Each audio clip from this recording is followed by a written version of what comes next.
చంద్రబాబు నాయుడు గారి పైన ఎన్డీఏ పార్టీలపైన పెట్టి ఈ దేశంలో ఎప్పుడు ఏ రాష్ట్రంలో ఇవ్వనటువంటి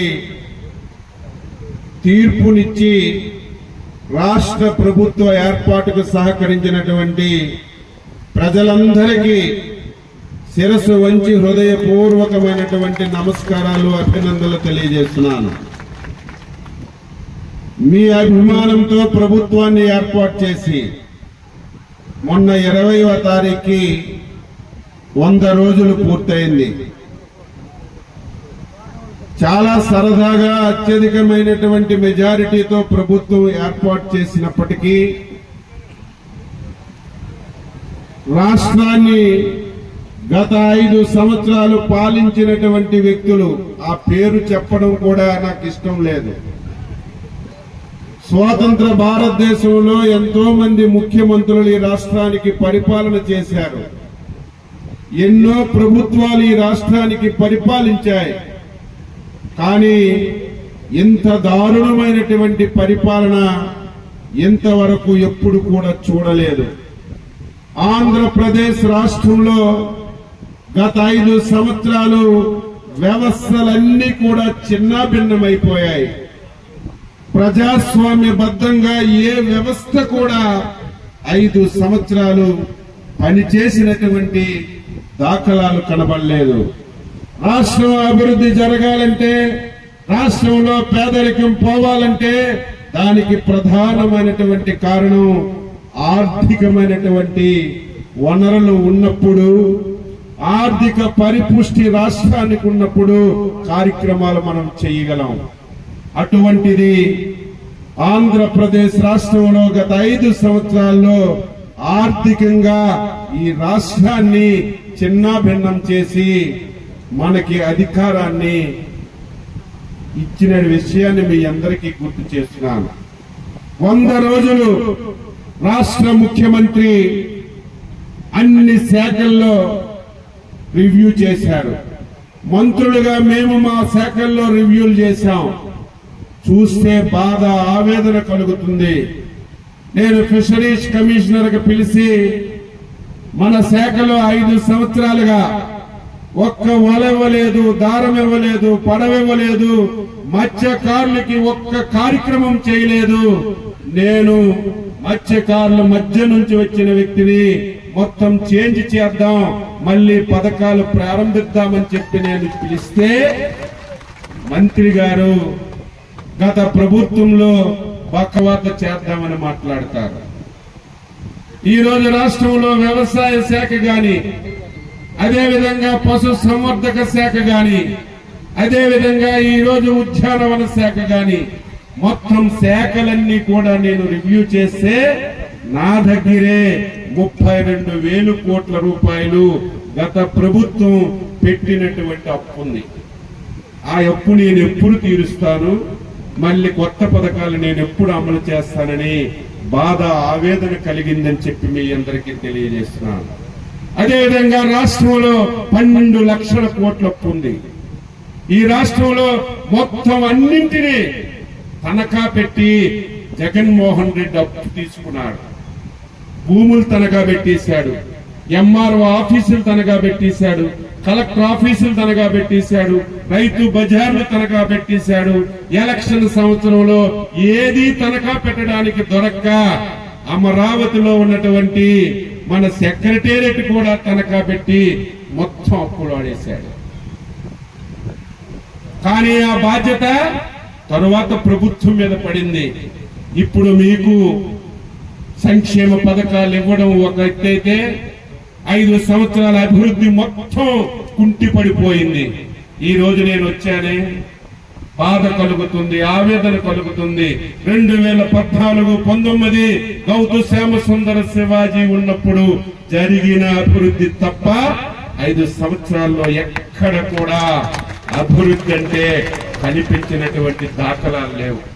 ఎంతెందుకు 2014లో శివాజీ గారు, నేను, రామ్మోహన్ నాయుడు ఎప్పటి నుంచో మీరు కలలుగన్నటువంటి మీ మంచినీళ్లపేటకి బ్రిడ్జ్ మంజూరు చేసి నేనే శంకుస్థాపన చేసి ఆ పని పూర్తి చేశాను.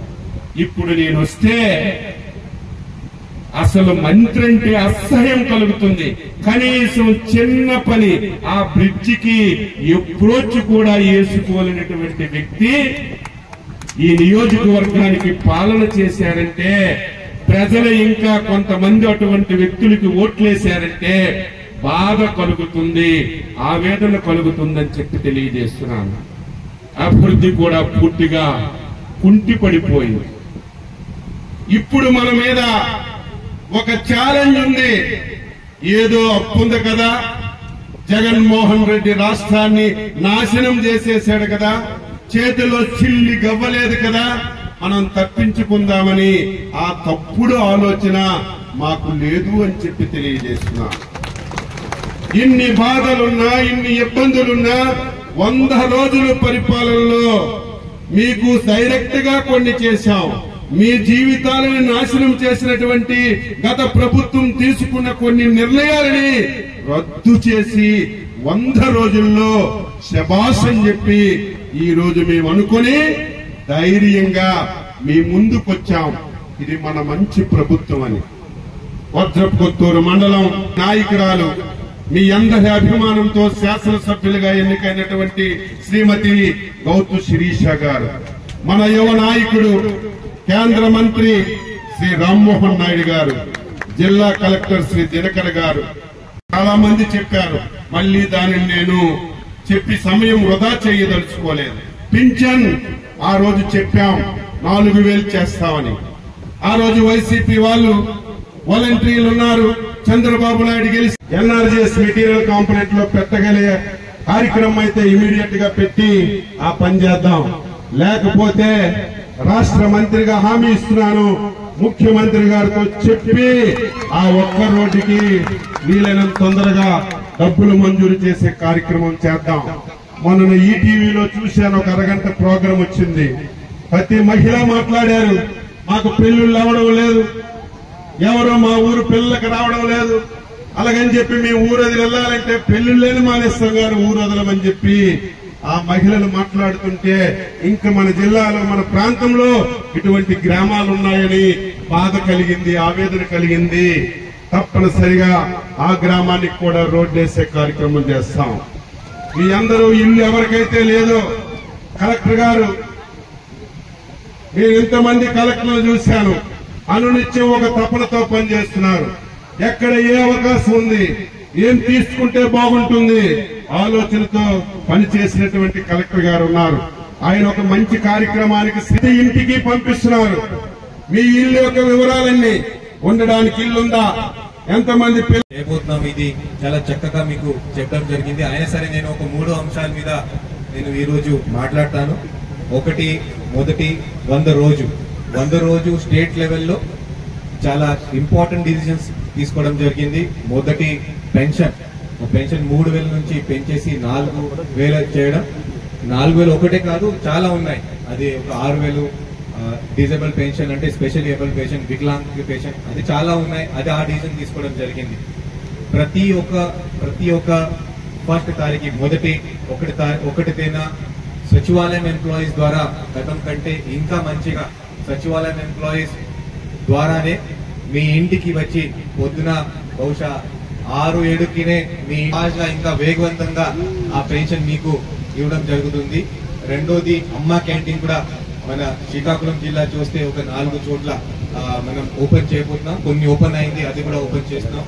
ఇది కాకుండా చాలా ఇంపార్టెంట్ కీలకమైన నిర్ణయాలు ఈ ల్యాండ్ టైటిలింగ్ యాక్ట్ గురించి ఇంకా చెప్తారు, అది కూడా చేయడం జరిగింది. కానీ మీ ఈ ఊరు సంబంధించి, ఈ ఏరియా సంబంధించి, పలాస సంబంధించి, వజ్రపుకొత్తూరు సంబంధించి మేడం గారు ముందుగానే చెప్పారు, నీళ్ళు వచ్చింది, అదే సాగు నీళ్ళు వచ్చింది. అదే ముఖ్యమైన మన హెచ్ఎం నాయుడు సార్ ఇచ్చిన ప్రోత్సాహం వల్ల, సార్ ఇచ్చిన డైరెక్షన్ వల్ల మన irrigation department, Vamsadhara irrigation department వాళ్ళు కష్టపడి ఇక్కడి వరకు నీళ్ళు మనం పంపించగలిగాం. ఇది కాకుండా మీ అందరికీ తెలిసి ఉంటుంది, చాలా ఇయర్స్ తర్వాత 15 ఫైనాన్స్ గ్రాంట్స్ మన గ్రామ పంచాయతీకి ఇవ్వడం జరిగింది. అదే మీ సదుపాయాల కోసం మీరు అందరూ గ్రామ సభ పెట్టుకొని మీకు ఏం వర్క్స్ కావాలి, ఒక రోడ్ కావాలా, డ్రైన్ కావాలి, అదే మీరు ఒక తీర్మానం తీసుకొని అది మీ పంచాయత్ సెక్రటరీ ద్వారా సర్పంచ్ గారి ద్వారా కూడా మీరు చర్యలు తీసుకోవచ్చు. ఇప్పటి వరకు ఒక 1000 రూపాయలు మాత్రమే ఇచ్చేవాళ్ళు గ్రామ సభకి, కానీ అది కూడా పెంచేసి ఒక 10,000 ఒక గ్రామ సభకి ఇవ్వడం జరుగుతుంది. ఇలాంటి ఎన్నో కార్యక్రమాలు చేశారు. అది ఒకటి. మొదటి అంశం అంటే స్వర్ణ ఆంధ్ర, స్వర్ణ శ్రీకాకుళం, స్వర్ణ మంచినీళ్ళు పేట. దీనికోసం ప్రభుత్వం ఆదేశం మేరకు ఒక సర్వే మనం చేసినాం. అది సర్వే అంటే ఏం లేదు, రాబోయే ఒక 5 సంవత్సరం తర్వాత, ఒక 10 సంవత్సరం తర్వాత, మరి ముఖ్యంగా ఒక 2047 అంటే ఒక స్వాతంత్రం వచ్చిన తర్వాత 100 సంవత్సరం తర్వాత మన ఊరు, మన జిల్లా, మన దేశం, మన రాష్ట్రం ఎలా మనం అనుకున్నాం, ఎలా ఆలోచిస్తాం, అదే దీనికోసం మీ నుంచి కొన్ని అంశాల మీద మీ నుంచి కొన్ని ఫీడ్బ్యాక్, కొన్ని అంశాల మీద మీ నుంచి కొంత ఇన్ఫర్మేషన్ తీసుకోవడం జరుగుతుంది. అదే ఈ ప్రోగ్రామ్ తర్వాత పంచాయత్ సెక్రటరీ మీ అందరికీ అడుగుతారు, దయచేసి అది ఫీల్ చేస్తే ఏమో దీంట్లో మీ పిల్లలు మీరు చదివిస్తే ఏ డిపార్ట్మెంట్ లో ఏ ఫీల్డ్ లో మీరు పంపించగలరు. అది ఐటీనా, లేకపోతే అగ్రికల్చర్ అంటే మన ఈ వ్యవసాయ శాఖనా, లేకపోతే పరిశ్రమ శాఖనా, అలాంటి మీకు ప్రశ్న అడుగుతారు. ఇది కాకుండా మత్స్యకార సమస్య కూడా చాలా ఉన్నాయి. దీంట్లో కూడా మీరు రాబోయే రోజుల్లో ప్రభుత్వం ఏం చర్యలు తీసుకుంటే బాగుంటుంది, దీని మీద ఒక సర్వే ఉంది.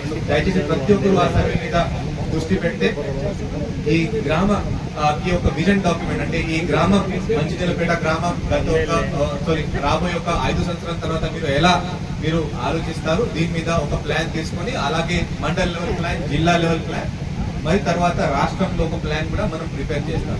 3వ అంశం స్వచ్ఛతా హీ సేవ. స్వచ్ఛతా హీ సేవ, మన పరిశుభ్రం, మన ఏరియా క్లీన్ గా ఉంచుకోవాలి. అదే గవర్నమెంట్ ఆదేశం ప్రకారం రాష్ట్ర ప్రభుత్వం అవ్వచ్చు, మనకి సెంట్రల్ గవర్నమెంట్ కేంద్ర ప్రభుత్వం అవ్వచ్చు, వాళ్ళ ఆదేశం ప్రకారమే మనం ఒక 2 అక్టోబర్ వరకు, అంటే 2 అక్టోబర్ వరకు ఈ కార్యక్రమం మనం చేస్తాం. అయినా సరే రోడ్ మీద నుంచి నేను రామ్మోహన్ రెడ్డి సార్ కూడా చూసాను, చాలా చోట్ల చెత్త అలాగే ఉండిపోతుంది. ఈ చెత్త ఇంకా వేరే ఊరు నుంచి వచ్చి ఇక్కడ పెట్టలేదు, మనమే మన ఇంట్లో ఉన్న చెత్తనే బయట అక్కడ వేసాం. ఆయన కాదా, మన చెత్తనే అది, మనం వేరే ఊరు నుంచి ఆ చెత్త అక్కడికి రాలేదు. దయచేసి ఇక్కడ పంచాయత్ సెక్రటరీ ద్వారా నేను కూడా రివ్యూ చేస్తాను. ఇక్కడ శానిటరీ సిబ్బంది, అంటే ఆ చెత్త తీసుకోవడం సిబ్బంది ప్రతిరోజు మీ ఇంటికి వస్తారు లేదా, లేకపోతే వారంకి 2-3 రోజులు వస్తారు లేదా, అదే చెక్ చేస్తాము. అదే ఖచ్చితంగా ఒక సిస్టమేటిక్ గా మీ ఇంటి దగ్గర వచ్చి మీ నుంచి చెత్త తీసుకొని, ఇక్కడ ఒక సాలిడ్ వేస్ట్ మేనేజ్మెంట్ సెంటర్ కూడా నేను చూశాను. అంటే అక్కడ ఎరువులు తయారు చేస్తారు, అక్కడ ప్లాస్టిక్ ద్వారా అక్కడ మనం సైంటిఫిక్ గా ఆ చెత్తను కూడా డిస్పోజ్ చేయొచ్చు.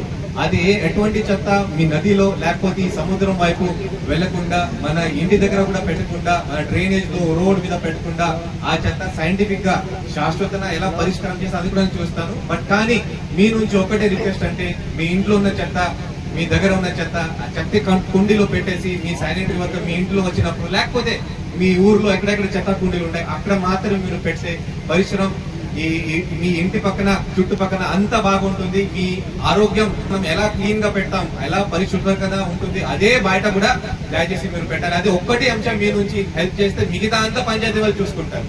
ఈ 3 అంశం మీద మాత్రమే మీ అందరికి నేను రిక్వెస్ట్ చేస్తున్నాను. చాలా చక్కగా ఇక్కడ కార్యక్రమాలు ఇక్కడ పెట్టారు. కొన్ని ఊరు సమస్య కూడా నా దృష్టికి ఆనరబుల్ ఎమ్మెల్యే మేడం కూడా తీసుకువచ్చారు. నరేగా ఒక సమస్య ఉంది, ఇది ఇక్కడ ఇసుక ఉండడం వల్ల నరేగా పని తీసుకోలేకపోతాం. బట్ కానీ అది కూడా టెక్నికల్ గా ఎలా సాల్వ్ చేయాలని చూస్తాను. కొన్ని బ్రిడ్జెస్, కొన్ని రోడ్ విషయంలో కూడా అడిగాను. నేను కూడా ఇక్కడ వచ్చాను కాబట్టి ఒక ఫీల్డ్ విజిట్ కూడా ఇక్కడ పెడతాము. ఖచ్చితంగా మేడం గారు చెప్పినట్లో ఏదో ఒకటి సొల్యూషన్ మన లెవెల్లో, నా లెవెల్లో, లేకపోతే రాష్ట్ర ప్రభుత్వం లేకపోతే కేంద్ర ప్రభుత్వం దగ్గర తీసుకువెళ్లి సార్ దృష్టికి తీసుకువెళ్లి సార్ ద్వారా కూడా అక్కడ పరిష్కారం ఖచ్చితంగా మనం చేస్తాం. Thank you. నాకు ఇక్కడ పిలిచినందుకు బాగా చాలా థ్యాంక్ యూ. ఆ రోడ్డు పూర్తయింది. అయితే ఆ స్టార్టింగ్ ఉన్న ఆ భాగం మాత్రం అప్పుడు ఉన్న చిన్న టెక్నికల్ ప్రాబ్లం వల్ల పూర్తి అవ్వలేదు. గత 5 సంవత్సరాలుగా కూడా అంత మంచి బ్రిడ్జ్ కూడా కొంచెం ఇబ్బందిగా ఉంది. దయచేసి అది ఈ హాయంలోని అధికారులతో మాట్లాడి పూర్తి చేస్తారని రిక్వెస్ట్ చేస్తున్నాను. అలాగే జెట్టి అంటారా, ఫిషింగ్ ల్యాండ్ అంటారా, దాని మీద సదరు మంత్రివర్యులు ఒక క్లారిటీ ఇస్తారని కోరుకుంటూ, మరి దీన్ని ఈ సభని ఉద్దేశించి జనసేన నాయకులు దుర్గారావు గారు మాట్లాడుతున్నారు. మంగళవారం కబుర్లు చెప్తారంటారు కదా, ఆ విధంగా అచ్చెన్నాయుడు గారు అక్కడ కట్టేశారు, అందుకే నీరు రావట్లేదని ప్రభుత్వం నీదని సిగ్గు పడకుండా నువ్వు మాట్లాడు. అదే అచ్చెన్నాయుడు గారు మరి ఈ రోజు నీరు ఎలాగా నెల రోజులు ఎప్పుడు ఆగస్టు నెలకు వచ్చే నీరు ఈ రోజు జూన్ నెలలోనే వచ్చిందంటే అది పని చేయించే తెలుగుదేశం పార్టీ ప్రభుత్వంలోని పనిచేసే అధికారులు చేసిన శ్రమ. ఆ సందర్భంగా జూన్ నాటికే మాకు మంచినీరు అందించిన జిల్లా కలెక్టర్ గారికి, రామ్మోహన్ నాయుడు గారికి, అచ్చెన్నాయుడు గారికి, ముఖ్యంగా వంశధార అధికారులకు నిజంగా మా అందరి తరఫున, మా రైతుల తరఫున పేరు పేరున ధన్యవాదాలు తెలుపుకుంటున్నాను. ఇక వ్యాపారస్తులు చక్కగా వ్యాపారం చేసుకుంటున్నారు. గతంలో లాగా కమిషన్లు ఇవ్వండి అని దండుకోవడాలు లేవు. అలాగే ఏదన్నా మీటింగులకు వస్తే మీరు రాకపోతే మీ పెన్షన్లు తీసేస్తాం, మీ రేషన్లు కార్డులేసి తీసేస్తాం అని బెదిరింపులు లేవు. ప్రతి ఒక్కరికి పార్టీలకు అతీతంగా అర్హత ఉన్న ప్రతి ఒక్కరికి కూడా మేము ఈ రోజు పెన్షన్ అందించబోతున్నాం. వచ్చే నెల నుండి కొత్త పెన్షన్లు రాగానే ఏదైతే తెలుగుదేశం ప్రభుత్వం మాట ఇచ్చిందో 50 సంవత్సరాలు నిండిన ప్రతి ఒక్కరికి కూడా అర్హత ఉన్న ప్రతి ఒక్కరికి నీది ఏ పార్టీ అని అడగకుండా మా పలాసలో ఉన్న ప్రతి ఒక్కరు కూడా మేము సంక్షేమ పథకాలు అందించబోతున్నాం. ఇది ఒక్కటే కాదు, రెస్పెక్టెడ్ కలెక్టర్ సార్, ఇక్కడ ఈ మత్స్యకార మండలంకు ఉన్న ఒక ప్రాబ్లం ఏంటంటే ఇదన్నీ ఇక్కడ ఉన్న ఇసుక నేలలండి.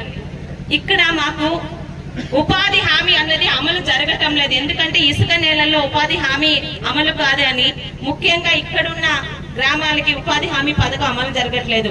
కానీ మా అక్క చెల్లెలందరూ అడిగిందంటే ఏదో ఒకటి రూపంగా మాకు ఉపాధి హామీ మీరు అమలు చేయాలి. ఇసుక నెలల్లోని మీకు ఉపాధి హామీ లేదని మాకు అసలు ఉపాధి హామీ దూరం చేస్తున్నారన్నది 2014 నుంచి వాళ్ళ దగ్గర నుంచి వస్తున్నది. దయచేసి as a collector of this district మా మత్స్యకార విలేజ్ల్లో ఉపాధి హామీ అనేది వాళ్ళకి ఏ రకంగా ఇవ్వాలన్నది మీరు ఒక సొల్యూషన్ మాకు చూపిస్తారని మేము చాలా ఆశతో ఉన్నామండి. అలాగే 5 సంవత్సరాలుగా ఇదే ఊర్లో ఈ రోజు ఈ కార్యక్రమం పెట్టడానికి ఒక రీజన్ ఉంది సార్. మత్స్యకార భరోసా అన్నది సంవత్సరానికి 2 నెలలు మత్స్యకారుల సోదరులకి వాళ్ళు వేటకి వెళ్లనందున ఇచ్చే మత్స్యకార భరోసాని ఒక పనికి మాలిన మంత్రి పార్టీలు వేరని చెప్పి దాదాపు 200 మందికి ఇక్కడ మత్స్యకార భరోసా తీసేసిన ఒక ప్రత్యేకమైన విలేజ్ ఇది. వాళ్ళందరూ మత్స్యకారులే. కానీ ఆ రోజు కలెక్టర్ గారి దగ్గరికి వెళ్ళినా కూడా ఆ రోజున్న మంత్రివర్యులు ప్రభుత్వం వల్ల ఒక్కళ్ళు కూడా మత్స్యకార భరోసా ఇవ్వకుండా వాళ్ళు 2 సంవత్సరాలు ఏడిపించారు సార్. అందుకని ఈ రోజు ఇక్కడ కార్యక్రమం పెట్టడానికి కూడా అదే ఒక కారణం. అలాగే మరి మనకి మన మంత్రివర్యులు కూడా మాట్లాడతారు. 10,000 నుండి 20 రూపాయలకు పెంచిన మత్స్యకార భరోసాను కూడా మనం తొందరగా ఎప్పటి నుంచి మనం పెడతాం మన మంత్రి గారు ప్రకటిస్తారు. అలాగే లాస్ట్ 5 ఇయర్స్ ఏ ఒక్క మత్స్యకార విలేజ్లకు కూడా గతంలో తెలుగుదేశం పార్టీ ఇంప్లిమెంట్ చేసిన సబ్సిడీలు గాని అలాగే వాళ్ళకి వలలు గాని ముఖ్యంగా వలలు ఆరేసుకోవడానికి రిపేర్ చేసుకోవడానికి మినిమం షెడ్లు ఆ రోజు తెలుగుదేశం పార్టీ కట్టించేది. 5 సంవత్సరాలుగా కనీసం వలకి రిపేర్ చేసుకుని ఒక 5 రూపీస్ కాస్ట్ అయిన ఒక సూది ఉంటుందండి. అలాంటి సూది కూడా మరి ఇక్కడే మంత్రిగా ఉన్న వ్యక్తి కూడా మత్స్యకార మంత్రే ఒక్క సూది కూడా ఇవ్వలేకుండా 5 సంవత్సరాలు ఆ మత్స్యకార దీన్ని అలాగే ముందుకు తీసుకెళ్లాడండి. అంతటి ఇబ్బందుల్లో మత్స్యకారులు ఉన్నారు. అయితే ఎప్పుడు కూడా తెలుగుదేశానికి అండగా ఉన్నారు. మరి ఈ సంవత్సరం ఈ ప్రభుత్వంలో కూడా ఇక్కడ అచ్చెన్నాయుడు గారికి మరియు వ్యవసాయ శాఖ మత్స్యకార శాఖ కూడా రావడం అందరికీ ఒక అదృష్టం. ఖచ్చితంగా తెలుగుదేశానికి అండదండగా ఉండే మత్స్యకారులకి అన్ని పథకాలు కూడా మనకు వస్తాయని మాట ఇస్తూ ముఖ్యంగా ఈ మండలానికి ఉన్న ఏకైక ఒక సమస్య మీరు వచ్చేటప్పుడు చూసుంటారు సార్, అక్కడ ఒక road Poondi Naupada via Venkatapuram road అన్నది ఆ ఒక్క రోడ్డు మొత్తం ఈ మండలానికి కంప్లీట్ గా సొల్యూషన్ ఉంటుంది సార్. దాన్ని ఆల్రెడీ R&Bలో పెట్టినా మాకు ఎక్కువ కాస్ట్ అని రిజెక్ట్ అయిందని విన్నాము. కేంద్ర మంత్రివర్యుల సహకారంతో రాష్ట్ర మంత్రివర్యుల సహకారంతో ఆ రోడ్డు గాని పూర్తి చేయగలిగితే ఖచ్చితంగా రూపురేఖలు భద్రకొత్తు రూపురేఖలు అయితే మారిపోతే చాలా గ్రామాలకి ఆ రోడ్డుతోని కనెక్షన్ ఉందని మీకు తెలుసుకుంటున్నాను సార్. మీరు పూడి అంటే ఎప్పుడు మీకు పూడి లంక గురించి చెప్తూ ఉంటాను. అదొక చిన్న విలేజ్, అందులో ఉండేది దాదాపు 400 నుంచి 500 మంది మాత్రమే. కానీ వాళ్ళకి ఆ విలేజ్ తో ఎంత సెంటిమెంట్ అంటే పెళ్లిళ్ళకి సంబంధాలు రాకపోయినా కూడా అదే విలేజ్ లో ఉంటున్నారు. కానీ దానికి ఒక రోడ్డు, ఒక వంతెన, రోడ్డు కాదు ఒక చిన్న వంతెన 2018లోని చంద్రబాబు నాయుడు గారి ప్రభుత్వంలో లోకేష్ గారు దాదాపు ఆ రోజు 3 కోట్లు శాంక్షన్ చేశారు. ఆ తర్వాత తితిలి వల్ల మారడం 5 సంవత్సరాలు పూర్తిగా అక్కడ పని అనేది జరగలేదు. ఈ రోజుకి వర్షం వస్తే అక్కడ గర్భిణీలున్న ఎవరున్నా ఒక బోట్ లోని కష్టపడి తీసుకురావాల్సినది. దయచేసి మీ ఆధ్వర్యంలో మరియు కేంద్ర మరియు రాష్ట్ర మంత్రి వారి ఆధ్వర్యంలో ఈసారి మాత్రం మా పూడి లంకకి వంతెన ఖచ్చితంగా వస్తుందని మేము ఆశాభావంతో ఉన్నాం సార్. వేదికను అలంకరించిన గత 5 సంవత్సరాలు ఎన్ని ఇబ్బందులు పడ్డారో మీరందరూ కూడా ప్రత్యేకంగా తెలుసు. ఆ రోజుల్లో అధికారం లేదు, ఈ రోజు అధికారం ఉంది కాబట్టి బెల్లం చుట్టూ ఈగలు మూగినట్టుగా అందరూ మూగుతారు. కానీ మంచినీళ్ళపేట తాలూకా ప్రాధాన్యత ఏంటంటే అధికారం లేకపోయినా సరే మేము వస్తే ఇంతే అభిమానంతో ఇంతే ప్రాధాన్యతతో చూసినటువంటి గ్రామం మా మంచినీళ్ళపేట గ్రామం అని తెలియజేసుకుంటున్నాను. అధికారంతో వాళ్ళకి పని లేదు, అభిమానం ఎప్పుడు కూడా వాళ్ళ గుండెల్లో ఉంటుంది. ఒక్కసారి ప్రాణం పెట్టారనంటే భగవంతుడు చెప్పినా సరే మారనటువంటి ప్రజలు మా మంచినీళ్ళపేట గ్రామంలో ఉన్నటువంటి వ్యక్తులు. అందుకనే ఈ రోజు మొట్టమొదటి కార్యక్రమం కూడా మన గ్రామంతోనే మొదలు పెట్టాలని మన మత్స్యశాఖ కూడా మంత్రిగా ఉన్నటువంటి అచ్చెన్నాయుడు గారితో సహా అందరం కూడా కలిసికట్టుగా మన ప్రాంతానికి మన గ్రామానికి రావడం జరుగుతుంది. మరి మీ అందరూ కూడా ఏదైతే ఈ కొత్త ప్రభుత్వం వచ్చిన తర్వాత ఆశించారో ఆ కార్యక్రమాలన్నీ కూడా ఒకటి తర్వాత ఒకటి 100 రోజుల్లో ముందుకు అడుగులు వేస్తూ వచ్చాం. మనం ఏ హామీ ఇచ్చాం? వచ్చిన వెంటనే పెన్షన్లు పెంచుతామని చెప్పాం.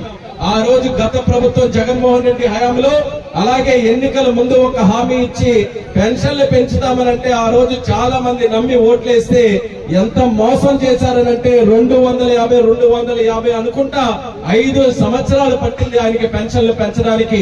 కానీ చంద్రబాబు నాయుడు గారు అంటే మోసం చేసే నాయకుడు కాదు, మాట మీద నిలబడేటటువంటి వ్యక్తి. అందుకనే 1000 రూపాయలు పెంచుతామని హామీ ఇస్తే వచ్చిన వెంటనే 1 నెలలోనే 3000 పెన్షన్ ని 4000 రూపాయలు చేసి 3 నెలల తాలూకా బకాయిలు కూడా ఏప్రిల్ నెల నుంచి ఇస్తామని చెప్పి ఆ 3 నెలల తాలూకా 3000 కూడా కలిసి 7000 రూపాయలు జూలై నెలలో ఇచ్చినటువంటి నాయకుడు మన ముఖ్యమంత్రి నారా చంద్రబాబు నాయుడు గారిని తెలియజేస్తున్నారు.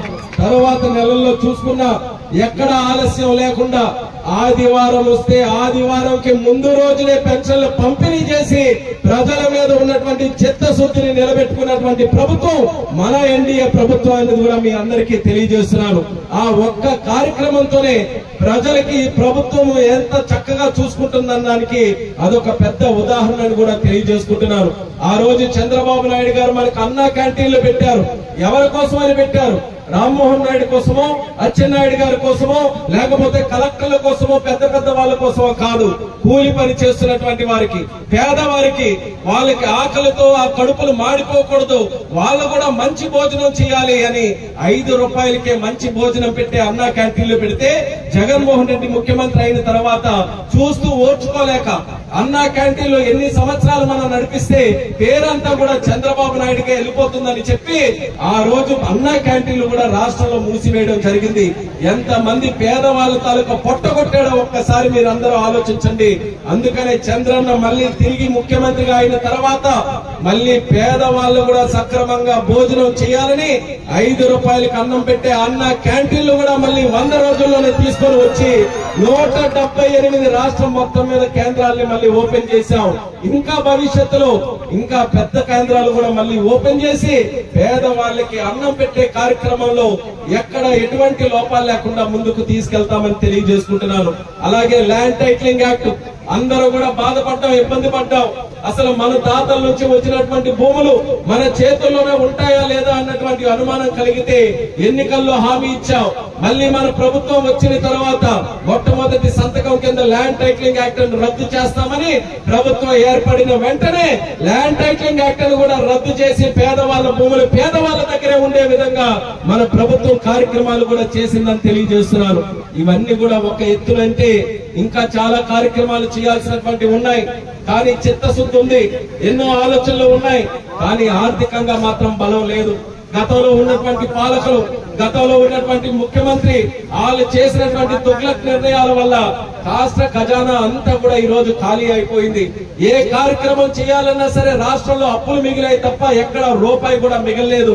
కానీ మన అందరికీ ఉన్నటువంటి ఏకైక నమ్మకం మన ఎన్డీఏ ప్రభుత్వం దేశ ప్రధానమంత్రి నరేంద్ర మోదీ గారు, రాష్ట్ర ముఖ్యమంత్రి చంద్రబాబు నాయుడు గారు, అలాగే డిప్యూటీ ముఖ్యమంత్రి మన పవన్ కళ్యాణ్ గారు, వీళ్ళు ముగ్గురు మనకున్నటువంటి నమ్మకం, వాళ్ళ ముగ్గురు తాలూకా కలయికతో, వాళ్ళ ముగ్గురు తాలూకా శక్తితో ఈ ఆంధ్రప్రదేశ్ రాష్ట్రాన్ని మళ్ళీ దేశంలోనే అగ్రస్థానంలో నిలబెట్టడానికి అందరం కూడా కట్టుబడి పనిచేస్తున్నామని మీ అందరికీ కూడా హామీ ఇస్తున్నాం. అందులోనే భాగంగా మన జిల్లా తాలూకా రూపురేఖలు కూడా మార్చాలని సమిష్టిగా మేము అందరం కూడా కృషి చేస్తున్నాం. ఇలాంటి టీం గతంలో ఎప్పుడు కూడా ఏర్పడి ఉండదు. ఒక కేంద్ర మంత్రి ఈ రోజు మన జిల్లాలో ఉన్నారు, ఒక రాష్ట్ర మంత్రి ఉన్నారు, ఒక అద్భుతమైనటువంటి యువ కలెక్టర్ గారు మన జిల్లాకు వచ్చారు. సిక్కోలు శివంగి ఈ రోజు శిరీష్ అక్క గారు పలాసకి ప్రాతినిధ్యం వహిస్తున్నారు.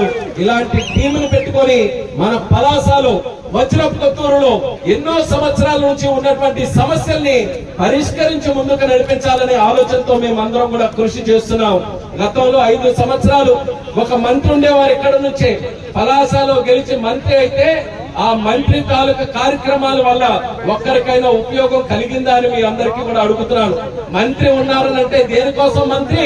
పోలీసుల తాలూకా పవర్ వాడుకొని అక్రమంగా కేసులు పెట్టి వాళ్ళకి నచ్చని వాళ్ళ మీద ఎలా దబాయించాలో దానికే మంత్రి తప్పితే ప్రజలకు ఎవరికీ ఉపయోగం లేదు.